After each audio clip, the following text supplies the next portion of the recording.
Here we are. Woohoo! We made it. We made it. It's another week. We aren't happy, but we made it. We did. Everything that I expected to happen last Thursday did. Yeah. Did happen? Hey, I would just like to say, in the game, Carson Wentz was not the star of the week, but arguably what he played through might be able to push him up. When we get to the X factors this week, and a very nice try at plugging Carson Wentz, I have a suggestion I'm going to make when we get there, and I don't know if everybody's throw it out because this year is awful. I'm going to suggest it when we get there, but I don't think everybody's going to like it. That's fair. Okay. It was just a bad all-around effort. Yeah. Yeah. Offense, defense, special teams, even all bad, all very poor. Yeah. Our coaches have some explaining to do. Yeah. We watched it with my cousins, and it was like, what the heck is happening? How are we here? Yep. Well, when you play donut defense, and by donut defense, I mean the middle is wide open. Yeah. All night long. That doesn't help anything. And I know we're going to say, but they were on the field all night. They didn't help themselves. No. At all. You can't blame them on the first drive of the game when the interception pick six ends up being overturned and they just stop playing after that play. Yeah. That's nobody's fault but their own. And I knew as soon as they overturned that call, I said at home, I said, they're going in for a touchdown now. The Chargers will take this right down the field now. And they did. Yeah. And the game from that point, I almost felt like it was over after the first drive. I mean, I would not disagree with you. Yep. It was so awful. I just saw no fire, no fight in this team on Thursday night. No. And I don't know if it's the short week and the travel out west like last year, but there was no fight. No. Did I see something? Did you see anything different than I saw in this game? No. No. I mean, it just looked bad. It looked so, and it didn't help with like every single time it panned to Carson Wentz and he was like getting up from a tackle, he's like, looks like he's screaming in pain. Yeah. Why is he out there? Like, why is he out there? We're losing poorly, and he's screaming in pain. Why is he out there at this point in time? Like I didn't even know what he was injured with. I just know that he had that thing on his arm, and obviously he was in pain. And looking back on it, I'm like, KOC can't see his face. And whenever it was on the sidelines, his face was normal. So, like, I sort of feel like either he was just, like our son reacts very intensely when he gets, like, hit in the face or when he gets hits by a ball. And it's really not that bad, but it's a very intense reaction. And so I don't know if that's how he was responding to, like, being an intense reaction. It's really painful. Okay, I'm fine on the sideline. But, like, he looked like he was in so much pain. And either they were refusing to see it or he was refusing to show them. I don't know. But it was the whole team, I think, fed off of the fact that he was in pain. Well, he's taking responsibility for it, saying, I'm a 10-year veteran, grown man, and I chose to be out there. That's fine. Your coach should be there to say, hey, buddy, I get it. I get that you want to be out there. Right now, it's not in our best interest as a team for you to be out there. Hey, Max, go see what you can do. Right. Yep. And I did read a little something that, KOC just didn't feel comfortable leaving an undrafted or putting in an undrafted quarterback and putting him on the field. And I call baloney. Why is he your That's backup a bunch quarterback? of horse crap. Like, if you're not going to put him on the field when you're down by that much and your quarterback is literally writhing in pain. Why is he there? Why is he there? Why is he listed as a backup? Like, get someone that you're going to, at least put in if shit hits the fan. But even then, it's like, I don't absolve Wentz of his own like gumption and willingness to play, and like he probably should have pulled himself. I think KOC should have pulled him. I think the quarterback coach should have pulled him. I think the medical staff should have pulled him. Yep. It's like, oh, you're not comfortable putting your backup in. Well, get somebody else. That tells you right there that he should not be on your staff. Yeah. Yeah. Why is he there? Yep. Why is this kid on your team? If you don't feel like you can put him in a game like that, like you said, Dan, that's garbage. It's a garbage response. I'm sure that made Max feel great too, by the way. Right. Oh, so you have no faith in putting me on the field. He might feel the same way. Like, listen, if you don't want to play me, let me go somewhere else and try. Yeah. Yep. That's how I would feel. Like, if you don't think I can go out there right now and at least give it a shot, then why am I here? I want to go try somewhere else. Yeah. Yep. I love KOC. I do. But lately, like, he needs a football version of a come to Jesus moment. Yeah. Because the stuff he's doing with this team, and if Wes Phillips isn't calling plays, then another example, why is he your offensive coordinator? Well, I just feel like this whole season has been like, what are we doing? Like, I just don't feel like we're prepared. I don't feel like the defense is prepared. I don't feel like the offense is prepared. Or we're just being out coached. Maybe they're all prepared and we're just being out coached. Like, what the heck is going on? Last year I don't know. It's this so, I don't know. Like our people, like, do they have access to our playbook that we don't know or something like that? Like, that's how awful this is. So I did hear something that KOC tends to script like the first like 20 plays of a game on offense. It is, we had that last year. Here's what we're running. Here's what it is. This is our approach to them, and this is how we're going to run the first 20 plays. And that's not unusual, by the way. That's not an unusual thing for a head coach to do. What gets me is that it's not successful right now. None of what you're doing is successful. If what you're doing is not successful, you've got to do something different. It's the same thing when a hitter gets in a slump. Is 8:32, guys. 8:32 for the first baseball reference, by the way. It's not even a World Series reference either. But when a hitter gets in a slump, it's like you're not going to succeed by continuing to try and do the same exact thing you're doing. So change your setup and change your approach. And then if that doesn't work, change it again. But you have to keep making adjustments until you find something that works. And where I feel like we're at right now is other teams sit there and talk to their analytics team and they go, how would you script the first plays against us? And we want you to go independent, come back to us and script 20 plays and come back with 3 or 4 different variations of this. And then KOC comes out with his script and they go, oh, that's script number 3. Here you go. All right, we know how they're doing it. We're good for the first half.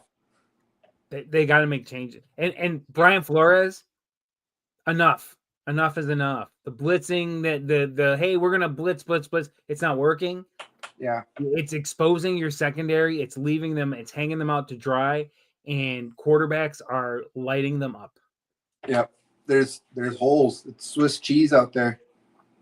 It almost makes me wish Ed Donatel was the DC. No. Well, I said almost, but that's how it feels like. At least with John, let's not get too sassy here. At least with the umbrella, you weren't getting beat deep. They were just slowly picking you apart. God awful and lost every single game because of the defense. But I won't say we're losing games because of the defense, because up until this game, literally we've been in it until halftime. We've never been out of a game until this last one. The defense has kept us in games. Not that they're amazing, but they've kept us in games, and the offense just can't deliver. And now this last one, it was both of them have been garbage. I have to say the defense was a big part of the loss against Philadelphia, though. They got beat not deep once. They got beat deep 3 times in that game on defense. But we were still in it until the second half. Yeah, in the game, and the offense couldn't do anything. If the offense would have scored touchdowns, then we would have been better off. That's a fair point, but I can't let them off the hook for that Eagles loss. No. I'm not saying let them off the hook, but I'm not saying that they are the problem child. The problem child is the offense, because they cannot score touchdowns for the life of them. We have the best wide receiver duo in the NFL, and we cannot get the best wide receiver the ball. He gets, and that's because we're trying to do something. He gets thrown too far to one side. He only targets wide receiver number 2. He can't get the ball to our tight end. I just don't understand. Well, we're not going to have to worry about that anymore, because Carson Wentz will not play the rest of the season. Fair. He won't be We won't see that part anymore. But our offensive line is still Swiss cheese. Yep. It's hard to run deep patterns when you can't block long enough for guys to run through their progressions. Arguably, we have a better offensive line this year than we did any of the previous years with KOC. How is it that it is actually not better? Well, because we're playing 3 backups and all interior linemen. But we arguably have a better offensive line position per position as you compare them to the previous years with KOC. They have performed better in previous years than our better offensive line performs this year. They allowed 5 sacks though on Thursday night. Yeah. No, I know. Previous years have performed better than this year, and this year is supposed to be a better offensive line. The positions that are playing perform better than the positions that used to play.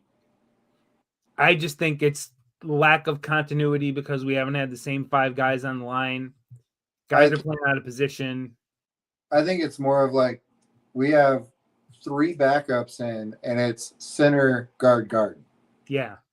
It's not like it's tackle, center. Well, isn't guard. It's all this last game, yes, but it's majority of the issues come because it's they're all bunched together. It's not like you have them spread out and split up. They're all bunched together. So if you want to get in, go pick on the guys that aren't that good because they're all right there together. But we had Bradbury, who is one of the worst centers in the NFL. We had what's-his-face, who was literally the worst guard in the NFL. Ed Ingram. The positions are the worst in the NFL statistically.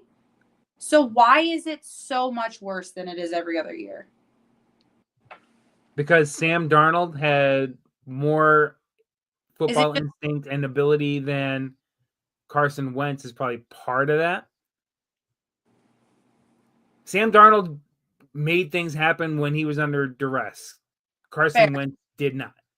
Carson Wentz got sacked. He's not mobile. Fair. Whereas Sam Darnold has better football instincts, I think. I just feel like this offensive line,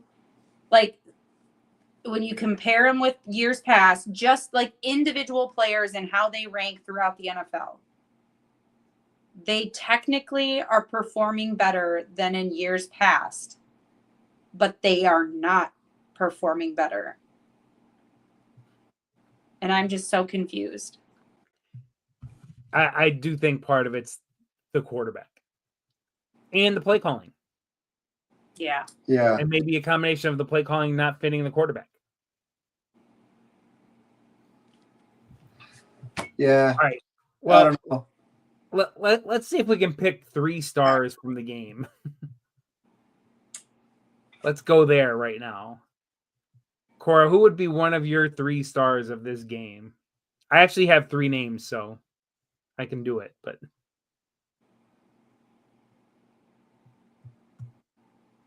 she can't come up with it. I don't even know if I can pick a star of the game. I mean, Will. Well, he was 1 for 2.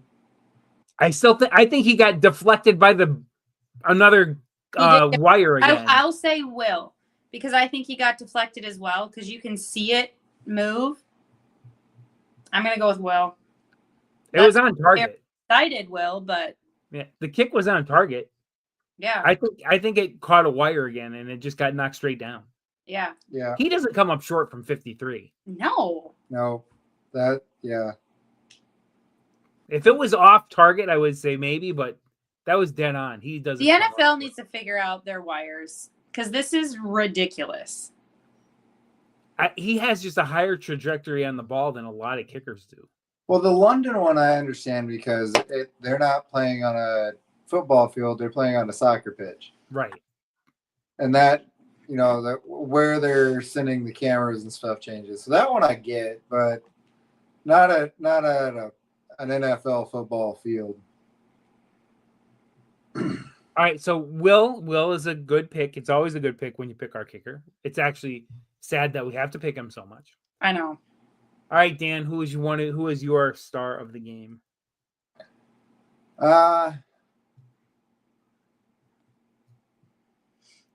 Honestly, I'm gonna go Harry. Yeah, that's a good one. 1 assist. Yeah. He made my list. Yeah. He finally showed it. And again, him making 9 tackles is never really a great thing. No, you don't want that out of a safety. No. Your safety should not be leading your tackles. No. Yeah. Well, I mean, Cashman had 6 and 5 assists. Yeah. Wilson had 9 with 9 and 4 assists, like 5 total and 4 assists. And he had a tackle for loss. I'm not picking him because I was pissed off at the defense. That's fair. I'm going with the old standby in this one. The refs. No, they were not helpful to us at all. The refs. I'm going with Jets. 7 catches, 74 yards in a terrible night. Yeah. He's the most consistent performer out there on of all our receivers. Yeah.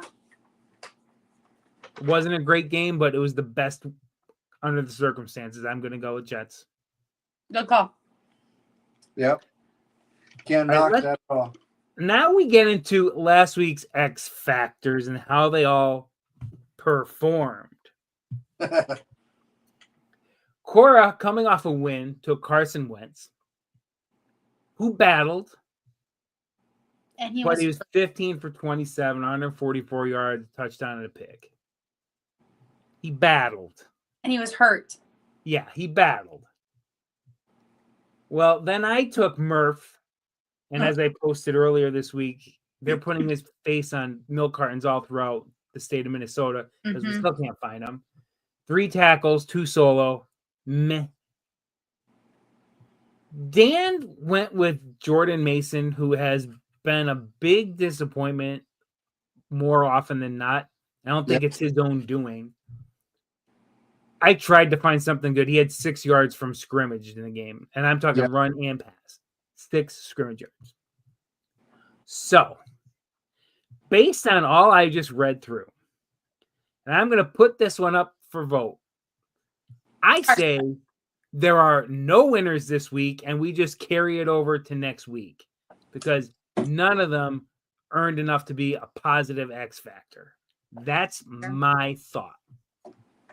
I second it. I mean, I'll third it.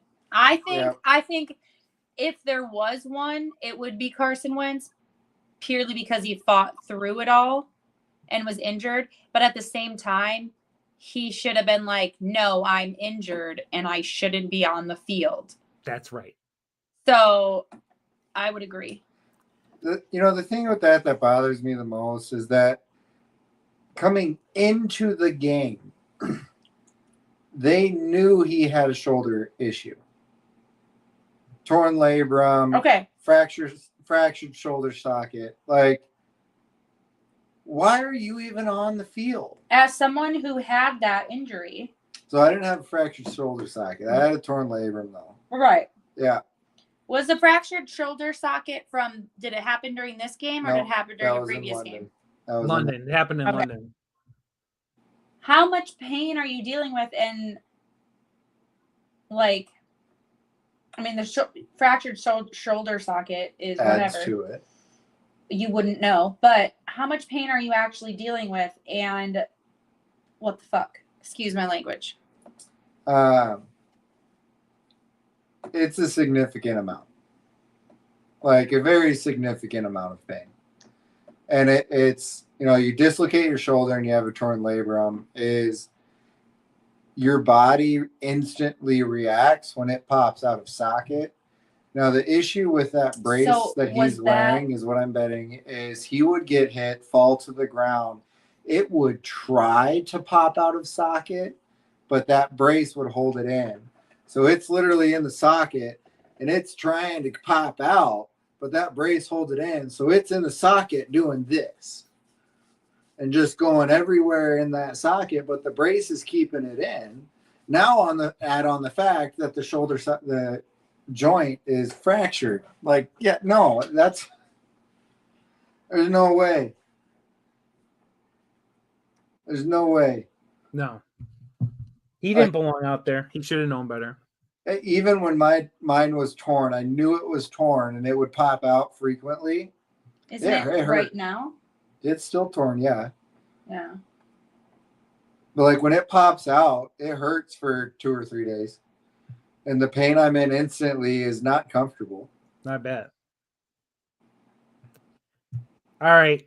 We got to pick X Factors this week. Cora, you get to start. We'll carry it over just like we all got to wash. So you get your first choice.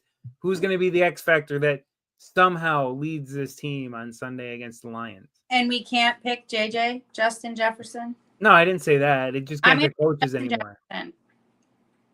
I mean, that's not a bold prediction. No. I'm going to go with Jets. All right. But let's put the caveat of I think he's going to be the X factor for his actual catches and plays, but also what he does besides catching the ball and scoring touchdowns.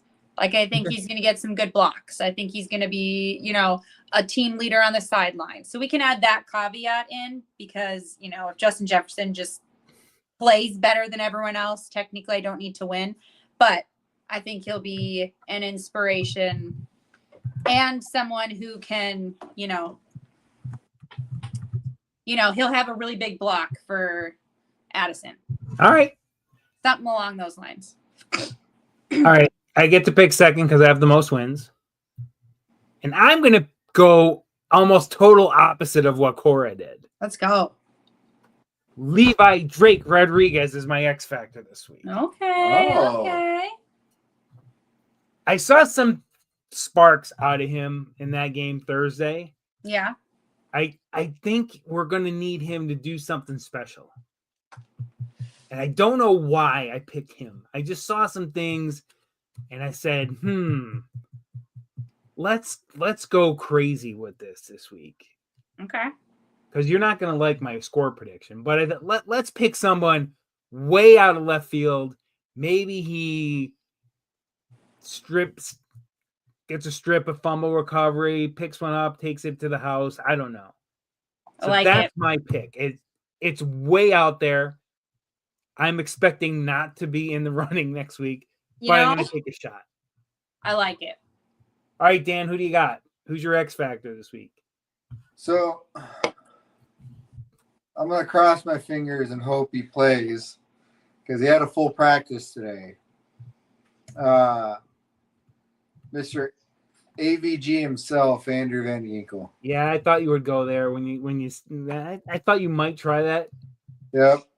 I shied away from that because I'm still worried about him coming back. I don't know if he's ready. Yep. But see, I don't have anything to lose. Because I'm already on the bottom of the totem pole here. No, you're tied with Cora at 1 each. You're still in it. It's a hunt, man. I only have 3. It's not like it's still early. I'm not. And this next one does count for 2. Wait, does this next one count for 2? No, why? Why would it count for 2? Because I thought we were carrying over this one. This week. No. It carries. It's like a wash. It's like everybody. Like if you're playing a scramble, nobody picked up any ground, but you're not getting extra for this week. Oh, I feel like next week should be double. No. Let's get input from the fans. No. 2 to 3, we overrule. All right. No. Nice try, though. I appreciate that. All right. Dan, I think it's time for you to really be offensive. Let's see what you got. You want my offensiveness on this? We did jack crap. We didn't do anything. We got 164 yards to their 419, 130 passing yards to their 212, 34 rushing yards to their 207, 3.5 yards per play to their 6, 12 first downs to their 29. Oof. Our 47 plays to their 70. Jesus. We allowed 5 sacks. We kicked it 4 times. The one caveat to all of it is we were both penalized the same number of times, but we still lost in the yardage because we gave up 866 penalty yards and they gave up 46. We got beat by time of possession by 18 minutes.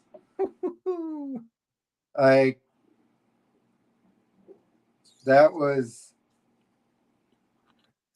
that had to be one of the worst NFL performances. No. For the Vikings. No, because I'm pretty sure we've been held to 0 before.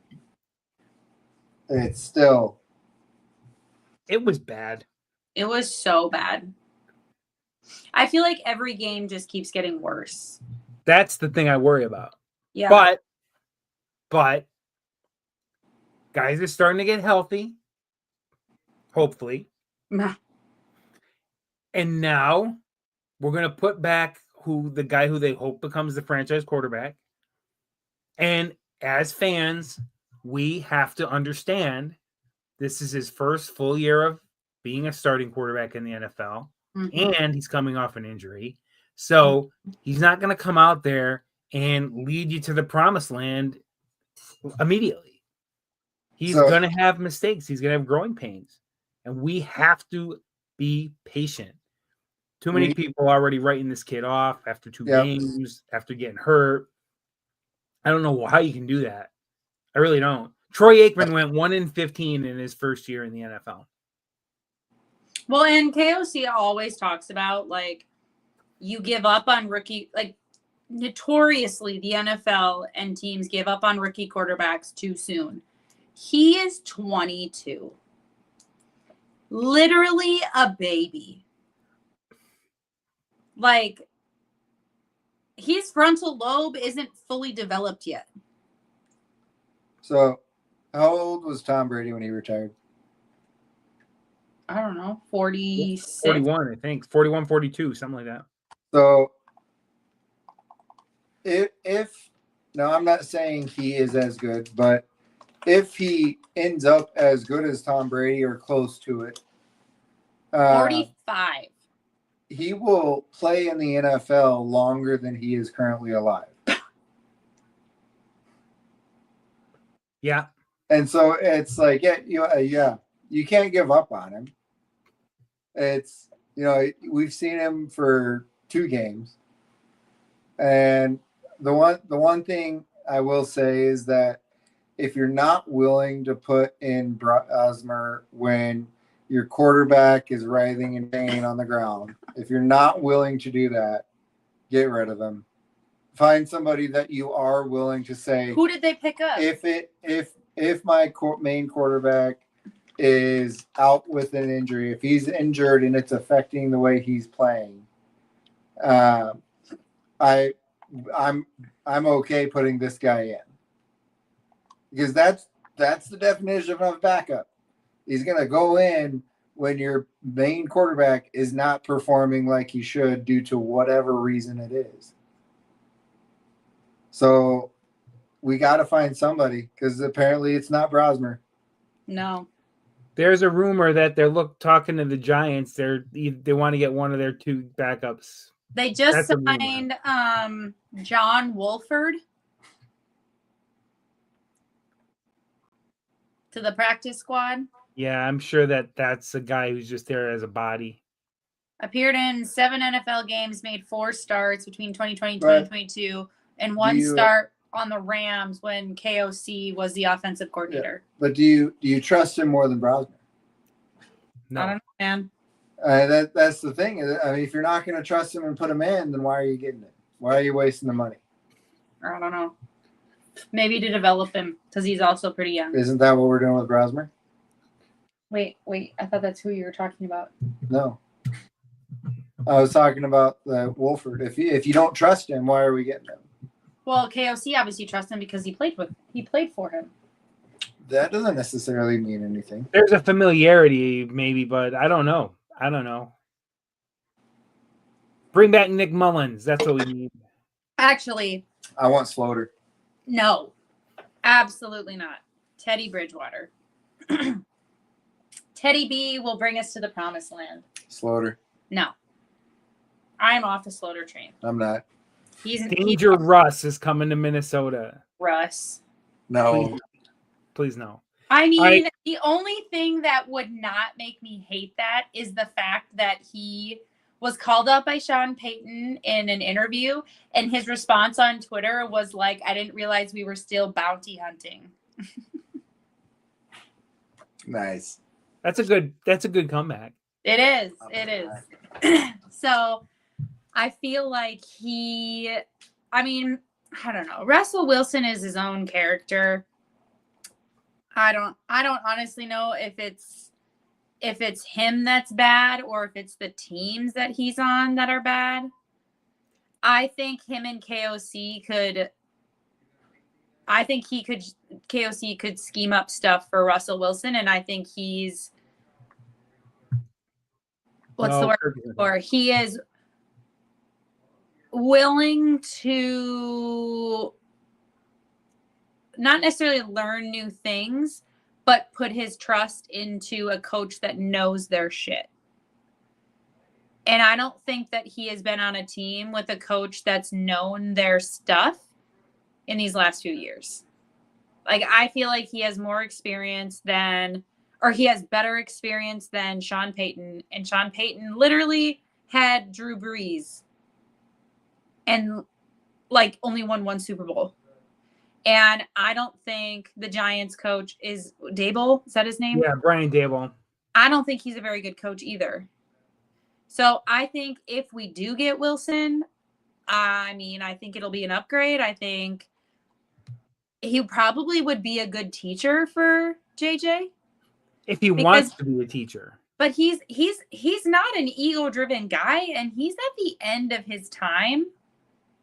He's not, age-wise, he's at the end of when, quarterbacks retire.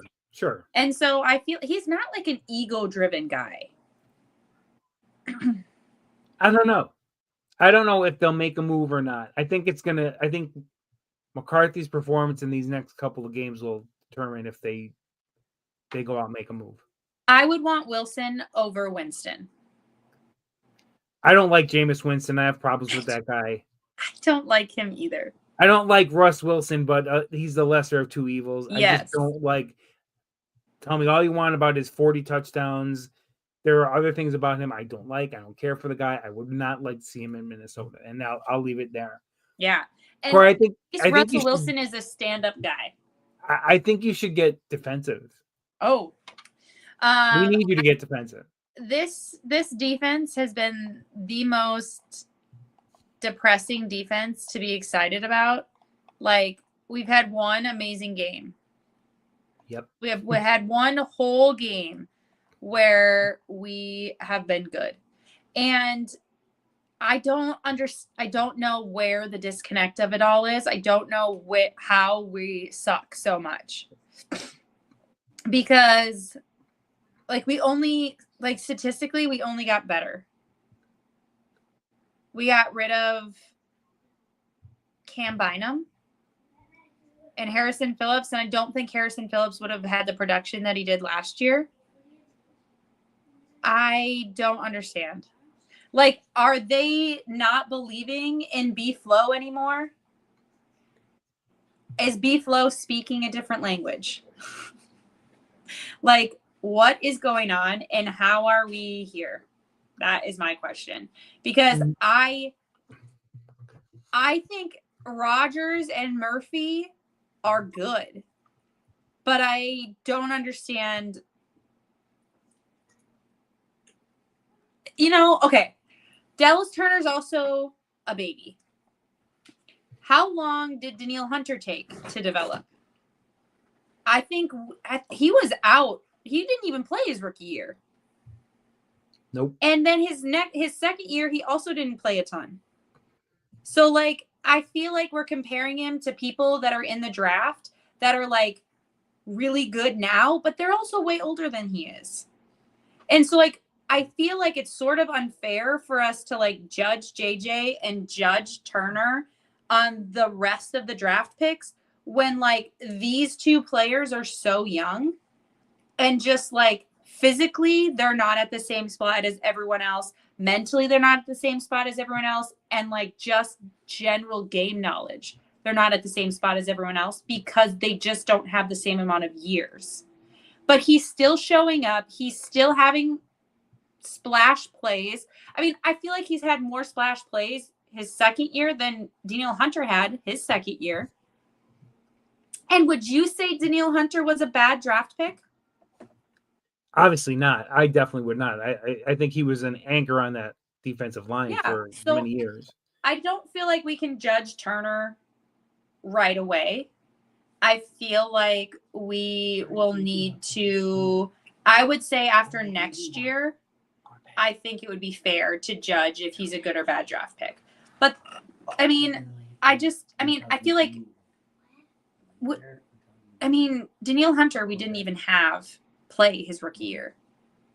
And Dallas Turner didn't play very much his rookie year. No, his special teams, he didn't. He played here and there. And a lot of people were mad about that. Or they were like, see, what a bust. He was a bust. They took him in the first round. They moved up to get him, and he's not even playing. I don't know. I feel like Vikings fans need to chill. I'm old, so I get to chill. I mean, I get that what's his face is not great at actually drafting, but his undrafted signings are crazy. They're so good. His free agents also so good. You have to look at the full picture with Kwesi. He definitely has not drafted well. But he's arguably getting better with every draft. He's made some decent picks. We'll see about McCarthy, but I mean, and if Addison keeps himself out of trouble, he's shown that he's talented. I think Turner has a lot of ability. I think. And you also have to look at the fact that, like, don't they talk about how B-Flow's defense is so. There's so much going on.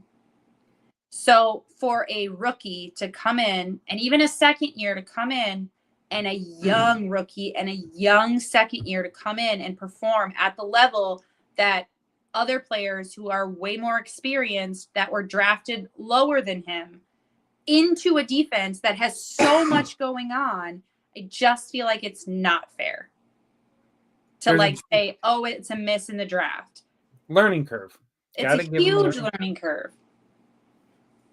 I mean, I definitely probably could eat my words, and maybe I will, but I don't feel like it's fair for us to be like, oh my gosh, Kwesi missed on those 2 draft picks because they're so young. And they just, like, what, Penix had how many more years than JJ? Like 2 more years in college? Isn't that right?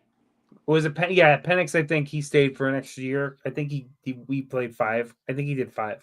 Okay. So, I'm not guaranteeing that, but I think he did 5. Yeah, I just think that we got to chill. I think the thing that I think I'm the most frustrated with is the fact that what's the term that we used? It was a dumpster fire. No, like when you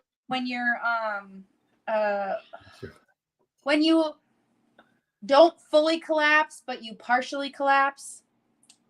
What's the word I'm looking for? Paraplegic. Implode.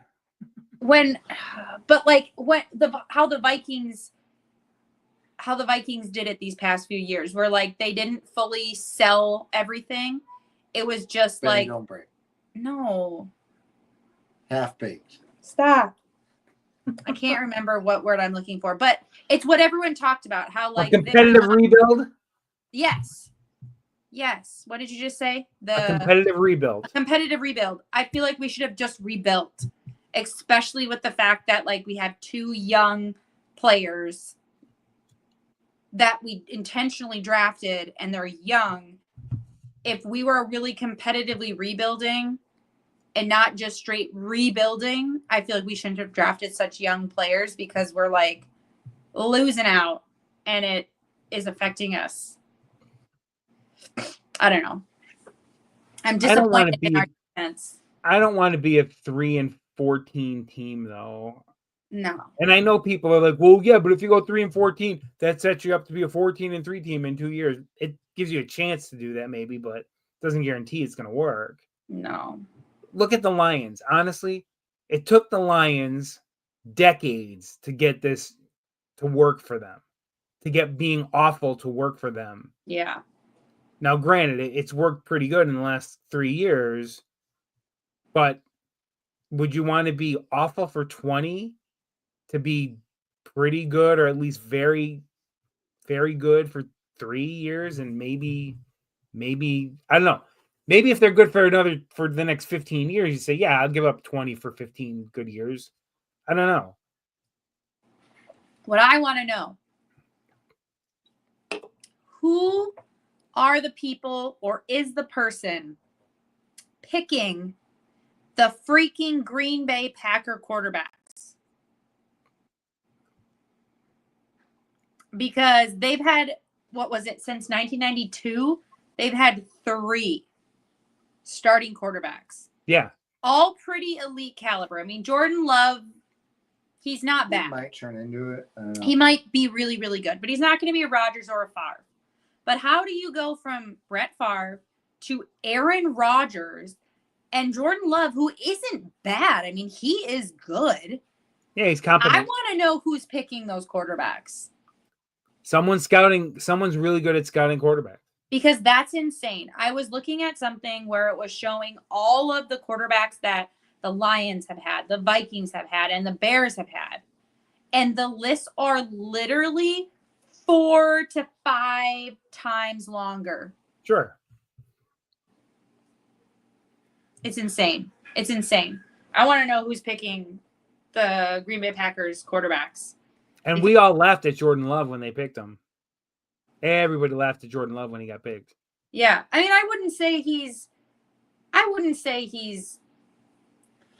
probably the second quarterback in the NFC North.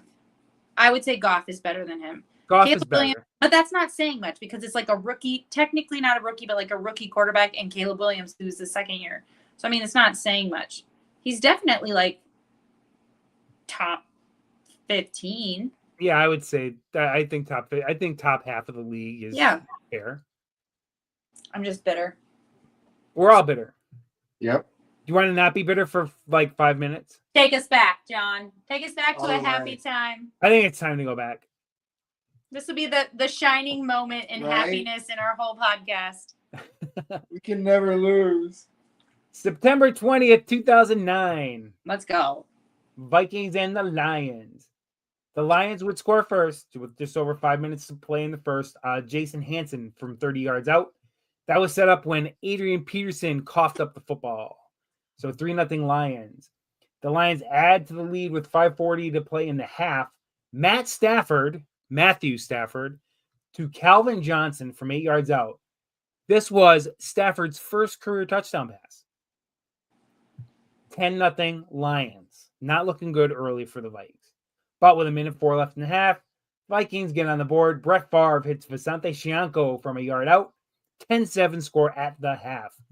Vikings come out in the second half with 8.5 minutes to play in the third. Ryan Longwell hits a 26-yard field goal. We are even. Then, less than a minute later, Chad Greenway recovers a Kevin Smith fumble. And on the very first play after the fumble, AP takes one off tackle, bops outside, 27-yard run to glory, 17-10 Vikings. Longwell hits another field goal from 46 yards out, 20-10 Vikes with about 10 minutes to play. Then with just under 6 minutes to play, Favre finds Percy Harvin from 3 yards out. Vikings go up 27-10. Jason Hansen will hit another field goal, 48-yarder with 2.5 minutes to play in the game. Lions would get no closer. Final score, Vikings 27, Lions 13. Some stats from the game. Brett Favre, 23 of 37, 155 yards, 2 touchdowns. Receiving-wise, Bernard Berrien led the way with only 46 yards and 6 catches. Harvin had 41, 5 catches and the touchdown. AP, 15 carries, 92 yards and a touchdown. So the offense, not a lot going on, really. It was the defense that really was the star of this. Are we surprised? Chad Greenway, 2 interceptions and a fumble recovery in this game. Ray Edwards and Rodeo Jared Allen each had a sack, and Antoine Winfield led the way with 9 tackles, 8 of them solo. Why this game? 2 reasons. This was Brett Favre's 271st consecutive start, which broke the record for consecutive starts. Nice. And the last time these two teams would face off in the Pontiac Silverdome. The Lions moved out of the Silverdome after the 2009 season. So this was the last time these two teams would meet in the Silverdome. That is this week's Valhalla Back. I like it. I like it. Short and sweet this week. We play the Lions a lot, and I can always find something, but I'll get something different, obviously, for the next time we face them. If we can get scores in quick, I think we could get a Nostradamus question in tonight. Ooh, I like it. Like it. All right, Cora, what's your pick for the final score on Sunday afternoon?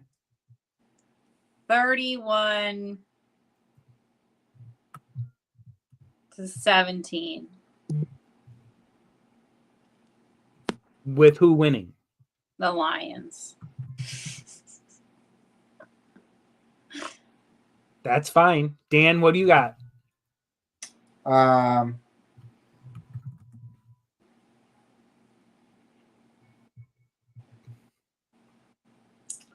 going to say, what did you say? 31-17.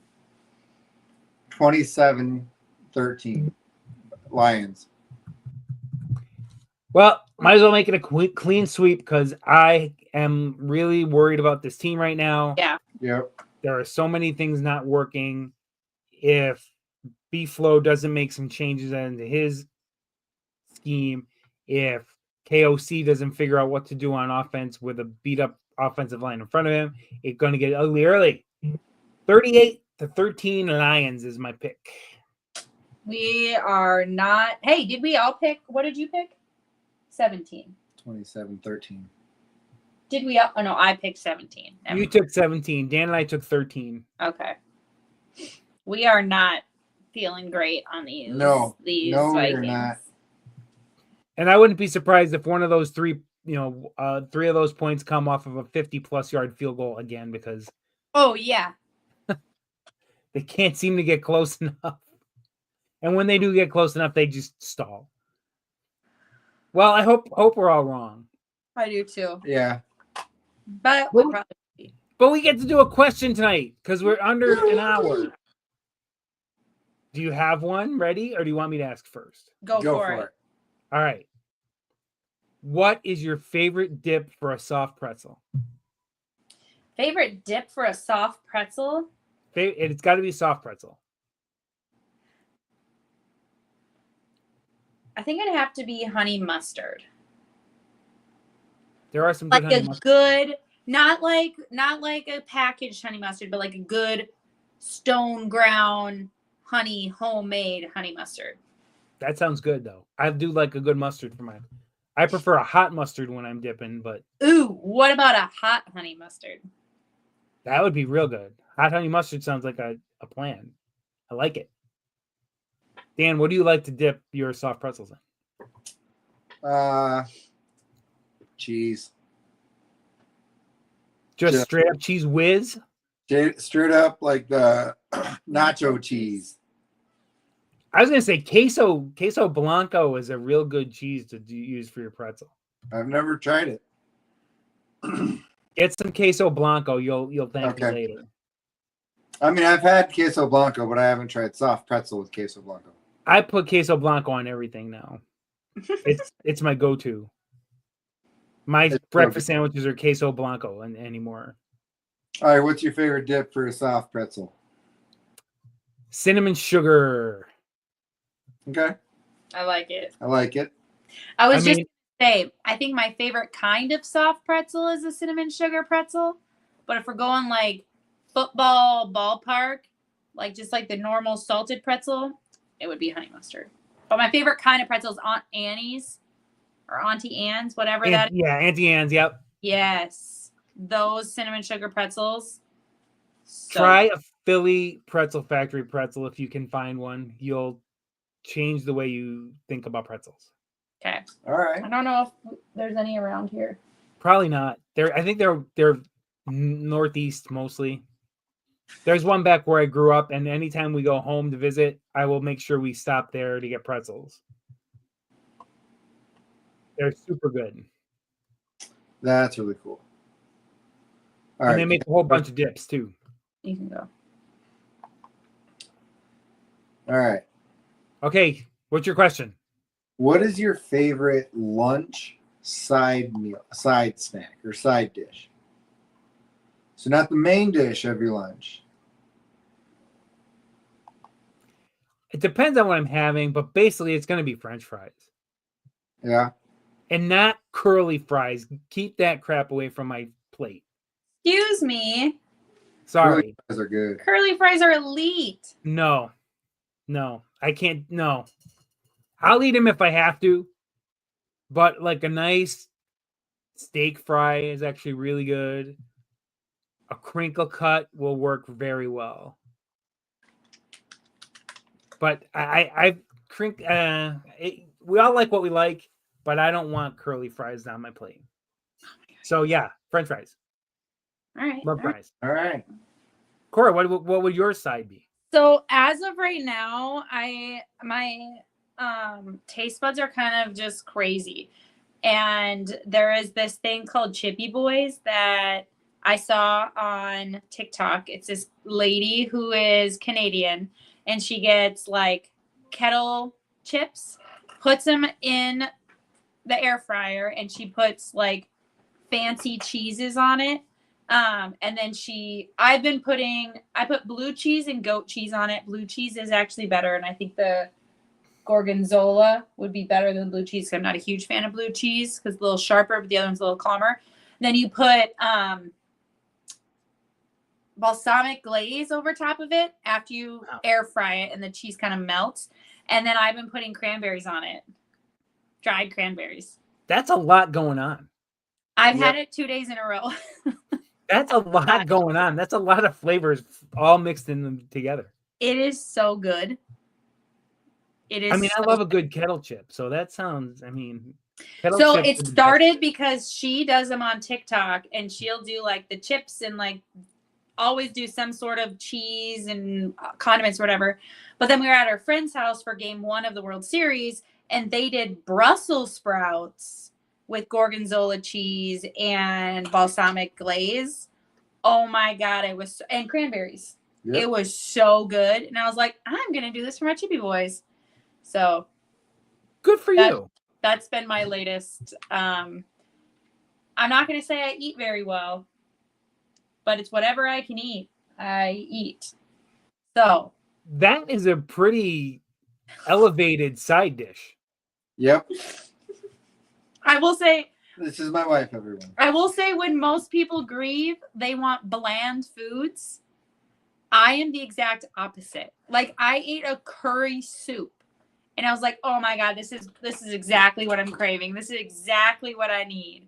So like, the bland foods are not my thing. The more flavor you can add into it right now is like ideal. Cause like, I don't know, the bland foods are just not my thing. I like flavor. Yeah. I gotta watch. I can't put too much flavor in one spot though.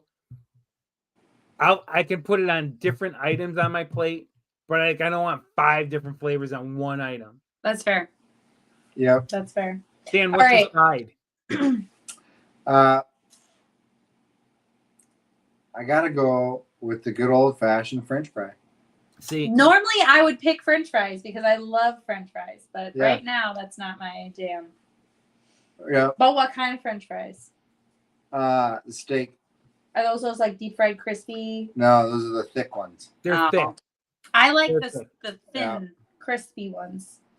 Like the battered. Yeah. I like them thick.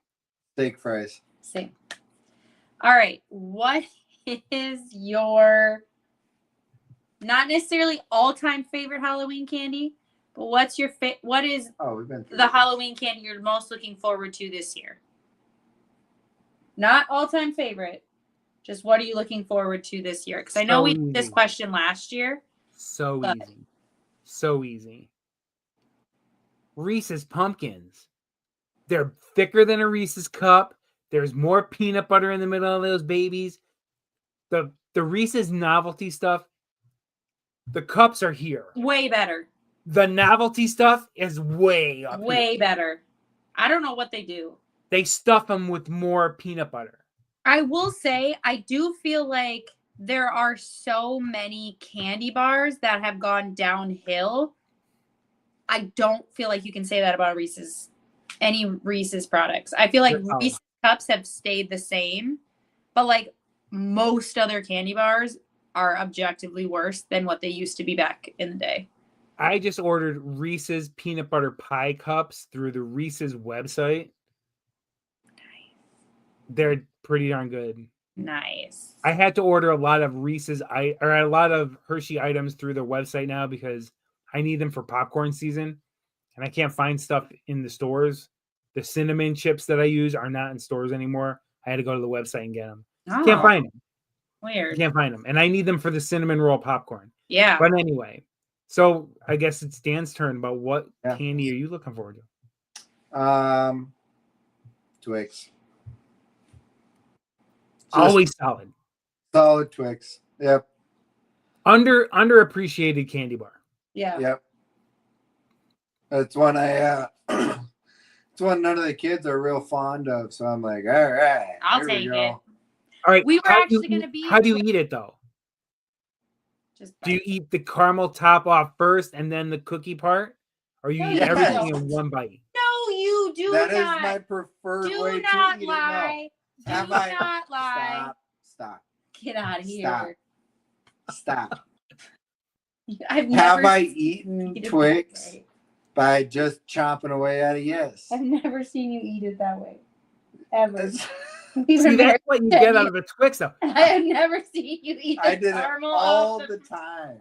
So that makes I've never seen you eat the caramel off the top of all the Twix. The time. So then all a Twix bar becomes is a chocolate covered caramel and a chocolate covered cookie.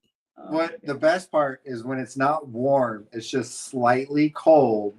And then you can break off the caramel from the Oh top. my God. We've been married for 10 years and I've literally never seen him eat a Twix bar this way. Ever. How often have you seen? You don't see me eat Twix Every a lot. single Halloween. That's not true because what are the two candy That's bars that because we normally I'm trying get? to stuff Twix and it. Snickers. Okay. That's because I'm trying to stuff it in my mouth before the kids Get see out of it. here. Get out of here. Okay, Cora, what's your candy? So I only eat these at, I think this was my same answer last year, but I only eat them at Halloween, but it's the 100 grand. What? I What? We have been married 10 years. Daniel, I have eat them never- all the time at Halloween. I have never seen you eat them. Get out of here. This is exactly what I said. Get out of here. I've stolen them from the children's, And bags you're trying to all stuff the them in your time. mouth so quick. but that's not relevant. Either that or Sorry. a Crunch bar. Just because I don't eat those two, because they're, like I said, most candy bars are not good anymore. But I don't know. There's something about 100 grand and Crunch at Halloween that just like. You know what? I get it. I honestly get it. I never go out there saying, you know what I want today, 100 grand bar or a Nestle Crunch bar. But if my kids got them in their trick or treat bags and I see them, I'm taking those babies aside because I'm going to eat them for a week and then not eat them again for another year. Yeah. But it's a pretty solid candy bar, that 100 grand. Yeah. It's the Krispies. We like the Krispies. Yes. Dan does not. Dan is not into the crispy stuff. That's No, all he right. doesn't like anything crunchy. I don't like to hear people chew. D's like that. We don't like. It's tough because I like crunchy stuff. Same. Yeah. I can relate It's to tough Dee. when I try not to crunch near her ear, but it can't help. It depends if she's mad at me or not. If she's happy with me, then she'll be like, "Oh no," and she'll like stop chewing and like walk away I'll stop chewing, walk And- away, and turn on music. and turn on music. And if then, I'm mad at him, I'll and- just keep chewing. Yep. It's like Right next so to him. here's the kicker. She thinks I didn't notice the longest time. Here's how I noticed, because she would sit there and be chewing. She would pause, like she was contemplating it, and then just go, and it's like, you son of a. But that's when I irritate her. So Yep. at least I know when she's mad at me. Yeah, I eat crunchy She goes things. and gets the crunchiest thing in the house and comes sits down right next to me. And I don't turn the TV on, Yeah. and I don't turn any music on. So like sometimes it'll I'm be like, like I'm when sitting we're there- reading. I'm sitting there reading a That's book. all you can hear. Cora's like got a echoes. stash of crunchy snacks hidden away from you. Uh-huh. Oh, let me get the kettle chips out.